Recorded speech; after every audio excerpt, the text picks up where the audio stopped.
അസ്സലാമലൈക്കും. എന്തൊക്കെയുണ്ട് വിശേഷങ്ങൾ? എല്ലാവർക്കും സുഖമാണെന്ന് വിശ്വസിക്കുന്നു. ഇന്ന് ഞാൻ തയ്യാറാക്കുന്നത് കണ്ണൂർ സ്പെഷ്യൽ കല്ലുമ്മക്കായ നിറച്ചതാണ്. നമുക്കിത് സ്നാക്ക് റെസിപ്പി ആയിട്ട് അല്ലാണ്ട് നമുക്ക് ഡിന്നറിനും സെർവ് ചെയ്യാൻ പറ്റുന്ന നല്ലൊരു റെസിപ്പിയാണിത്. അപ്പോൾ നമുക്കിത് എങ്ങനെയാണ് ഉണ്ടാക്കുന്നതെന്ന് നോക്കാം. ഇതുണ്ടാക്കാൻ വേണ്ടിയിട്ട് ആദ്യം ഒരു പാത്രത്തിലേക്ക് നമുക്ക് കുറച്ച് വെള്ളം തിളപ്പിച്ചെടുക്കണം. വെള്ളം തിളവരുന്ന സമയത്ത് തന്നെ ഫ്ലെയിം ഓഫ് ചെയ്തിട്ട് ഇതിലേക്ക് ഞാനിപ്പം 1.5 നാഴിയോളം ബോധന റൈസാണ് ചേർത്ത് കൊടുക്കുന്നത്. നമുക്ക് പുഴുങ്ങലരി ഏത് വേണമെങ്കിലും ഉപയോഗിക്കാം. ഇതൊരു ചൂട് കട്ടുള്ള മൂടി ഉപയോഗിച്ചിട്ട് അടച്ചു വെച്ചിരിക്കുക. മിനിമം 4-5 മണിക്കൂറെങ്കിലും കുതിർക്കാൻ വേണ്ടിയിട്ട് വെക്കണം. അല്ലാന്നുണ്ടെങ്കിൽ ഇതിൻ്റെ ചൂടാറുന്ന സമയം വരെയെങ്കിലും നമ്മളൊന്ന് വെയിറ്റ് ചെയ്യണം. നമ്മൾ കട്ടി കുറഞ്ഞ മൂടിയാണ് ഉപയോഗിക്കുന്നുണ്ടെന്നുണ്ടെങ്കിൽ അതിന് മുകളിൽ എന്തെങ്കിലും വെയിറ്റുള്ള എന്തെങ്കിലും സാധനം എടുത്ത് വെച്ചിരിക്കാൻ ശ്രദ്ധിക്കണം. ഈ ഒരു കല്ലുമ്മക്കായ്ക്ക് ചില സ്ഥലത്തൊക്കെ കടുക്ക എന്നൊക്കെ പറയാറുണ്ട്. പിന്നെ നമ്മളൊരു മിക്സിയുടെ ജാറിലേക്ക് 1.5 കഷ്ണം സവാള ചേർത്ത് കൊടുക്കുന്നുണ്ട്. ചെറിയൊരു സവാളയുടെ 1.5 ഭാഗം എടുത്തിട്ടുണ്ട്. പിന്നെ കുറച്ച് കറിവേപ്പില ചേർത്ത് കൊടുക്കാം. പിന്നെ കുറച്ച് മല്ലിയില ചേർത്ത് കൊടുക്കാം. പിന്നെ വീട്ടുമുറ്റത്തൊക്കെ വളർത്തുന്ന ആഫ്രിക്കൻ മല്ലി ഉണ്ടെങ്കിൽ അത് തന്നെ ഒരു 3-4 എണ്ണം ചേർത്ത് കൊടുത്താലും മതി. കടയിൽ നിന്ന് വാങ്ങിക്കുന്നത് ചേർക്കണം നിർബന്ധമില്ല. അത് ചേർക്കുമ്പോൾ അത് തന്നെയാണ് നല്ലൊരു ടേസ്റ്റ് കൊടുക്കുക. അപ്പോൾ അതുണ്ടെങ്കിൽ അത് തന്നെ ചേർത്ത് കൊടുക്കാൻ വേണ്ടിയിട്ട് ശ്രദ്ധിക്കുക. പിന്നെ കുറച്ച് പച്ചമുളകും കറിവേപ്പിലയും. പച്ചമുളകും ഇഞ്ചിയൊന്ന് കൂടി പോകേണ്ട, ഒരു ഫ്ലേവറിന് വേണ്ടി മാത്രം ചേർക്കുന്നതാണ്. പിന്നെ ഇതിലേക്ക് അരിയുടെ പകുതിയോളെങ്കിലും തേങ്ങ ചിരകിയത് ചേർത്ത് കൊടുക്കുക. പിന്നെ കുറച്ച് ചെറിയ ജീരകം കൂടി ചേർത്ത് കൊടുക്കുന്നുണ്ട്. തേങ്ങ കുറഞ്ഞു പോയാൽ പ്രശ്നമില്ല. പിന്നെ കുറച്ച് പെരുംജീരകം ചേർത്ത് കൊടുക്കുന്നുണ്ട്. പെരുംജീരകം ഇത്തിരി അധികം ആയിക്കോട്ടെ, കുഴപ്പമൊന്നുമില്ല, നല്ലൊരു ഫ്ലേവർ തന്നെയാണ്. പിന്നെ കുറച്ച് ഗരം മസാല കൂടി ചേർത്ത് കൊടുക്കുക. പിന്നെ ഇതൊന്ന് നന്നായിട്ട് ക്രഷ് ചെയ്തെടുത്തിട്ട് വരാം. പിന്നെ ഈ ഒരു ഐറ്റം എന്ന് പറയുന്നത് നമുക്ക് പാർട്ടികളിലൊക്കെ വിളമ്പാൻ പറ്റിയ നല്ലൊരു റെസിപ്പി തന്നെയാണിത്. നമുക്കിത് ബ്രേക്ക്ഫാസ്റ്റിനായാലും ഡിന്നറിനൊക്കെ സെർവ് ചെയ്യാൻ പറ്റുന്ന നല്ലൊരു ഐറ്റമാണിത്. പിന്നെ നമ്മുടെ കുതിർത്തെടുത്തിട്ടുള്ള ആ ഒരു അരിയിലേക്ക് ഞാനിപ്പം ഒരു പിടി പച്ചരി കൂടി കുതിർത്തിട്ടുണ്ടായിരുന്നു. അത് പച്ചവെള്ളത്തിൽ കുതിർത്തതാണ്, അതുകൂടി ചേർത്ത് കൊടുക്കാം. പിന്നെ കുറച്ച് ഉപ്പ് കൂടി ചേർത്ത് കൊടുക്കുന്നുണ്ട്. പിന്നെ കുറച്ച് മഞ്ഞൾപ്പൊടി ചേർത്ത് കൊടുക്കുക. അരി കുതിർക്കുന്ന സമയത്ത് തന്നെ പച്ചരിയും കുതിർത്ത് വെക്കണം. പിന്നെ ഇതൊന്ന് നന്നായിട്ട് മിക്സ് ചെയ്തെടുക്കുക. പിന്നെ ഇതിലേക്ക് നമ്മൾ ക്രഷ് ചെയ്തിട്ടുള്ള തേങ്ങയൊക്കെ ചേർത്ത് കൊടുക്കുക. മഞ്ഞൾപ്പൊടി ചേർക്കണം നിർബന്ധമില്ല, അത് ഓരോരുത്തരുടെ ഇഷ്ടം പോലെ ചെയ്താൽ മതി. ചില ആൾക്കാരൊന്നും ചേർക്കാറില്ല, നമുക്കെങ്ങനെയാണ് താല്പര്യം അതിനനുസരിച്ച് ചെയ്താൽ മതി.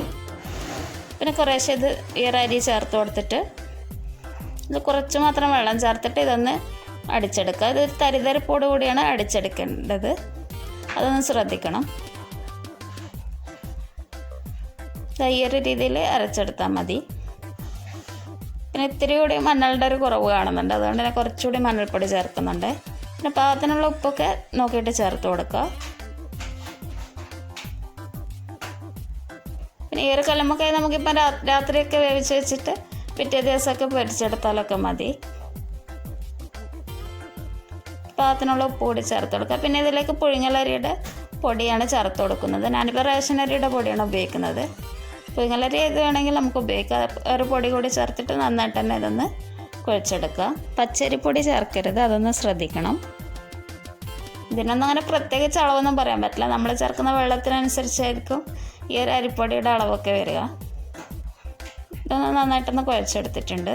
ഞാനിപ്പോൾ 1 കിലോ കല്ലുമ്മക്കായയിലേക്കുള്ള അളവാണ് ഈ ചെയ്യുന്നത്. ഇപ്പോൾ കയ്യിലൊരല്പം ഓയിൽ തടവുക. പിന്നെ നന്നായിട്ട് കഴുകി വൃത്തിയാക്കി എടുത്തിട്ടുള്ള ഒരു കല്ലുമ്മക്കായയിലേക്ക് നമുക്ക് ഈ ഒരു മാവ് വെച്ച് കൊടുക്കുക. ചെറിയ ഉരുളകളാക്കിയിട്ട് ഇങ്ങനെ എടുത്താൽ മതി. അതിനുശേഷം നന്നായിട്ടൊന്ന് പ്രസ് ചെയ്ത് കൊടുക്കുക. എന്നിട്ട് നമുക്ക് ഈ വീഡിയോ കാണുന്ന പോലെ ഇത് ചെയ്തെടുത്താൽ മതി. വളരെ എളുപ്പമാണ്, അത്ര വലിയ ബുദ്ധിമുട്ടൊന്നുമില്ല. ഇതുപോലെ നമുക്ക് എല്ലാതും ചെയ്തെടുക്കാം. ഞാനിപ്പോൾ കുറച്ച് ഭാഗം മാത്രമേ വീഡിയോയിൽ കാണിക്കുന്നുള്ളൂ കേട്ടോ. പിന്നെ ഒരു സ്റ്റീമറിലേക്ക് വെള്ളം വെച്ചിട്ടുണ്ട്. വെള്ളം നന്നായി കുറവാകരുത്, നന്നായി കൂടി പോവുകയും ചെയ്യരുത്. ഒരു മീഡിയം ലെവലിൽ വെള്ളം എടുത്ത് വെച്ചിരിക്കുക. അതിനുശേഷം നമുക്ക് തട്ട് വെച്ച് കൊടുത്തിട്ട് അതിലേക്ക് ഈ ഒരു കല്ലുമ്മക്കായ വെച്ച് കൊടുക്കുക. ഇത് കുത്തനെ വെക്കുന്നതായിരിക്കും ഒന്നുകൂടി നല്ലത്, അപ്പോൾ നമുക്ക് കുറച്ചുകൂടി സ്ഥലം കിട്ടും നമുക്ക് കൂടുതലായിട്ട് വെക്കാൻ വേണ്ടിയിട്ട്. അങ്ങനെ മുഴുവനും വെച്ചെടുക്കുക. പിന്നെ അരികൾ തമ്മിൽ ഒട്ടിപ്പിടിക്കാതിരിക്കാൻ വേണ്ടിയിട്ട് ശ്രദ്ധിക്കണം. അതൊക്കെ ഒന്ന് ശ്രദ്ധിച്ചിട്ട് വെക്കുക കേട്ടോ. നമുക്ക് വെക്കുമ്പോൾ ഒരു ഐഡിയ കിട്ടും. നമുക്കിനി ഹൈ ഫ്ലെയിമിലൊരു 25 to 30 മിനിറ്റ് വരെ വെക്കാം. പിന്നെ കല്ലുമ്മക്കായുടെ വലുപ്പത്തിനനുസരിച്ച് ചിലപ്പോൾ 35 മിനിറ്റ്സ് ഒക്കെ വേണ്ടി വരും. അത് നമ്മൾ നോക്കിയിട്ട് ചെയ്യാം. ഇതിപ്പോൾ എനിക്ക് കിട്ടിയ ചെറിയ കല്ലുമ്മക്കായാണ്. പിന്നെ നന്നായിട്ട് ഇതിനെ ചൂടാറി കഴിഞ്ഞ ശേഷം ഇതിൻ്റെ ഷെല്ല് തന്നെ ഉപയോഗിച്ചിട്ട് ഇത് ഇറച്ചിയോട് കൂടിയിട്ട് വേണം എടുക്കാൻ വേണ്ടിയിട്ട്. അപ്പോൾ എനിക്കിപ്പം കിട്ടിയ ചെറിയ കല്ലുമ്മക്കായ കൊണ്ട് ഇറച്ചിയൊക്കെ അതിൽ നിന്ന് വിട്ടുപോയിട്ടുണ്ടായിരുന്നു. നന്നായിട്ട് ചൂടാറിയതിന് ശേഷം ഇത് ചെയ്താൽ മതി. ഇതിങ്ങനെ ഓരോന്നും അടർത്തിയെടുക്കുക. പിന്നെ ഒരു പാത്രത്തിലേക്ക് കുറച്ച് മുളക് പൊടി ചേർത്ത് കൊടുക്കുന്നുണ്ട്. പിന്നെ കുറച്ച് മഞ്ഞൾപ്പൊടി ചേർക്കുന്നുണ്ട്. പിന്നെ കുറച്ച് ഗരം മസാലപ്പൊടി കൂടി ചേർക്കുന്നുണ്ട്. മഞ്ഞൾപ്പൊടി കുറച്ച് മതി കേട്ടോ, നമ്മൾ അരിയിലും ചേർത്തിട്ടുണ്ടല്ലോ. പിന്നെ കുറച്ച് ഉപ്പ് കൂടി ചേർത്ത് കൊടുക്കും. ഉപ്പും ഈ ഒരു മസാലയ്ക്ക് പാകത്തിനുള്ള ഉപ്പ് മാത്രം ചേർത്താൽ മതി. ഇതിലൊന്നും അങ്ങനെ പ്രത്യേകിച്ച് അളവുകളൊന്നും പറയാനൊന്നുമില്ല. ജസ്റ്റ് ഒരു മാവാക്കിയിട്ട് അങ്ങനെ കലക്കിയെടുക്കുക, അത്രയേ ഉള്ളൂ. ഇനി കുറേശ്ശെ വെള്ളം ചേർത്തിട്ട് നമുക്കിതൊന്ന് ഒരു ബാറ്ററായിട്ട് ആക്കിയെടുക്കണം. ഇതുപോലെ ഒരു ഫ്ലോയിങ് കൺസിസ്റ്റൻസിയിൽ ചെയ്തെടുത്താൽ മതി. പിന്നെ ഇതിൽ ഓരോ കല്ലുമ്മക്കായ ഇങ്ങനെ മുക്കിയെടുത്ത ശേഷം ഒരു പാത്രത്തിലേക്ക് ഇങ്ങനെ മാറ്റി ഇങ്ങനെ എല്ലാതും ചെയ്തെടുക്കണം. പിന്നെ അത് കൈയൊക്കെ എരിയാനുള്ളൊരു ചാൻസ് ഉണ്ട്. അപ്പോൾ അതുകൊണ്ട് നമുക്ക് വേണമെങ്കിൽ ഇതുപോലത്തെ അരിപ്പ ഉപയോഗിച്ചിട്ട് ഇങ്ങനെ ചെയ്തെടുത്താലും മതി. നന്നായിട്ട് ആ ഒരു മസാലയൊക്കെ ഒന്ന് ഇതാക്കിയിട്ട് എടുക്കുക. പിന്നെ ഒരു പാനിലേക്ക് കുറച്ച് ഓയിൽ ചേർത്ത് കൊടുക്കുന്നുണ്ട്. പിന്നെ അതിലേക്ക് ഈ ഒരു കല്ലുമ്മക്കായകൾ ചേർത്ത് കൊടുക്കുക. ചേർത്ത് കൊടുക്കുന്ന സമയത്ത് ഇത് ഒരേ ഡയറക്ഷനിലായിട്ട് ചേർക്കുകയാണെങ്കിൽ നമുക്കത് കൺഫ്യൂഷൻ വരില്ല. ഇത് മറിച്ചിടുന്ന സമയത്ത് എല്ലാം ഒരേ ഭാഗത്തേക്കൊക്കെ ഇട്ട് അങ്ങനെ ഇട്ട് കൊടുക്കുക. പിന്നെ ഇത് ഹൈ ഫ്ലെയിമിൽ തന്നെയാണ് നമ്മളിത് ഫ്രൈ ചെയ്തെടുക്കുന്നത്. ഇതിൻ്റെ എല്ലാ ഭാഗവും ഇങ്ങനെ മറിച്ചിട്ടിട്ട് 3 സൈഡും നന്നായിട്ടൊന്ന് പൊരിച്ചെടുക്കുക. പിന്നെ ഒരല്പം കറിവേപ്പില കൂടി നമുക്ക് എടുക്കാൻ നേരത്ത് ചേർത്ത് കൊടുക്കാം. ഇത് കരിഞ്ഞു പോകരുത്. പിന്നെ ഇതൊന്ന് പൊട്ടിത്തെറിക്കാനുള്ള ചാൻസ് ഒക്കെ ഉണ്ട്. അപ്പോൾ ഒന്ന് സ്റ്റവിൻ്റെ അടുത്തുനിന്ന് കുറച്ച് മാറി നിൽക്കുക.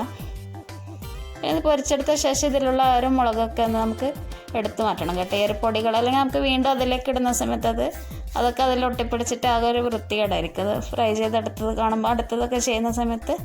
അപ്പോൾ നമ്മുടെ അടിപൊളി കല്ലുമ്മക്കായ റെഡി ആയിട്ടുണ്ട്. എല്ലാവർക്കും ഉണ്ടാക്കാൻ പറ്റുന്ന നല്ലൊരു റെസിപ്പി തന്നെയാണിത്. എല്ലാവരും ട്രൈ ചെയ്ത് നോക്കണം. നിങ്ങളുടെ ഫീഡ്ബാക്ക് ഒക്കെ അറിയിക്കുക. ചാനൽ സബ്സ്ക്രൈബ് ചെയ്യാത്തവരുണ്ടെങ്കിൽ ഒന്ന് സബ്സ്ക്രൈബ് ചെയ്യുക. താങ്ക്